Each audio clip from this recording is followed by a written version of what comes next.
Hello বন্ধুরা, welcome back to our YouTube channel aspirant Mir. আশা করছি তোমরা সবাই ভালো আছো। তো বন্ধুরা, চলে আসলাম আবার একটি তোমাদের নতুন খুশির খবর দিতে যে আমাদের দুটো রিজার্ভেশন সংক্রান্ত কেস অনেক আগে চলে এসছে। তোমরা হয়তো অনেকে জানো বা জানো না। তোমরা যারা জানো না তাদের জানানোর জন্যই এই ভিডিওটা করা। তো আমরা দেখে নিই যে কোন কোন কেসগুলো একদম প্রথমে এসছে এবং সেটা কবে উঠতে চলেছে, সব কিছু এই ভিডিওর মাধ্যমে বলার চেষ্টা করব। তো ভিডিওটা ভালো লাগলে লাইক করো, বন্ধুদের সাথে শেয়ার করো এবং চ্যানেলটাকে সাবস্ক্রাইব করো। তো আমরা দেখতে পাচ্ছি যে 7 তারিখ অর্থাৎ মঙ্গলবার যে দুটো কেস উঠতে চলেছে সেটা হলো 2 নম্বরে যেটা লিস্টেড হয়েছে মান্টু মান্না, যেটা হচ্ছে সিভিক ভলেন্টিয়ার কেস, এবং 3 নম্বরে আছে চন্দনধারা কেস, যেটা হচ্ছে হোমগার্ড কেস। এই দুটো কেস ঋতব্রত কুমার মহাশয়ের বেঞ্চে উঠতে চলেছে এবং কিছু না কিছু সুরাহা আসবে আশা রাখছি। এবং সমস্ত রিজার্ভেশন সংক্রান্ত কেস, যত কেসের ঝামেলা আছে, তোমাদের এই জুলাই মাসের মধ্যেই সমস্ত কিছু মিটে যাবে এবং তোমাদের রেজাল্ট খুব তাড়াতাড়ি প্রকাশিত হবে।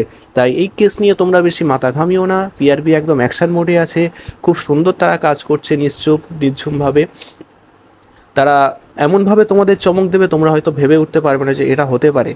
ঠিক আছে, তাই মানসিকভাবে প্রস্তুতি হয়ে যাও, সেই ভালো দিন তোমাদের আসতে চলেছে। তো এতটুকু জানানোর জন্য ভিডিওটা করলাম। আশা করছি তোমাদের ভিডিওটা ভালো লেগেছে। ভালো লাগলে লাইক করো, চ্যানেলটাকে সাবস্ক্রাইব করো এবং বন্ধুদের সাথে শেয়ার করো। জয় হিন্দ, জয় ভারত।